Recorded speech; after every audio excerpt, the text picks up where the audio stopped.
Je viens de découvrir une analyse très pertinente que je partage avec vous dans cette vidéo. Écoutons puis discutons en détail dans les commentaires. C'est parti. Très inquiet. On voit bien qu'on a à la tête de la France quelqu'un qui met en danger les Français. À partir du moment où Emmanuel Macron, seul, contre l'avis des Allemands, des Italiens et de Joe Biden, des Américains. Mais d'accord avec l'OTAN, visiblement. Oui, mais contre l'avis des États-Unis. Veut faire de la surenchère, c'est-à-dire livrer des armes, avec l'Angleterre d'ailleurs, pour atteindre le territoire russe, il met le doigt dans un engrenage fatal pour la France. Il dit que ce n'est pas sic escalatoire. Mais il nous prend pour des imbéciles.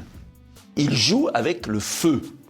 Il a une allumette près d'une poudrière. L'Ukraine est prise en otage par des jusqu'au-boutistes, Zelensky et sa bande corrompue, qui sont soutenus par des anglo-saxons américains qui ont mis des bases en Ukraine de la CIA, c'est prouvé par le New York Times, qui ont avancé et qui ont provoqué la Russie. Quand on va dans une guerre, c'est qu'on réfléchit peut-être à la suite.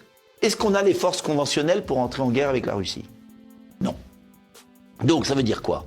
Ça veut dire qu'on va envoyer des militaires français servir d'instructeurs, parce qu'il n'y a pas que l'affaire des tirs. Vous avez vu que cette semaine, ils veulent envoyer des instructeurs, c'est-à-dire des militaires français. Ça veut dire qu'ils vont être victimes d'une boucherie. Avant d'aller en Ukraine, il faudrait peut-être envoyer l'armée dans les quartiers à Marseille, contre les narcotrafiquants. Avant d'envoyer l'armée en Ukraine, il faudrait peut-être retrouver le fugitif Amran machin, qui a été enlevé à Évreux avec 2 morts. Donc, tout ça est grotesque, gravissime. Emmanuel Macron, en désaccord avec des alliés comme l'Allemagne, l'Italie et les États-Unis, pourrait-il atteindre ses objectifs? La France, seule, pourrait-elle gagner une guerre contre la Russie? Notre souhait est qu'il trouve un terrain d'entente, car personne ne gagne dans une guerre. Qu'en pensez-vous? Partagez vos avis en commentaire et à très bientôt.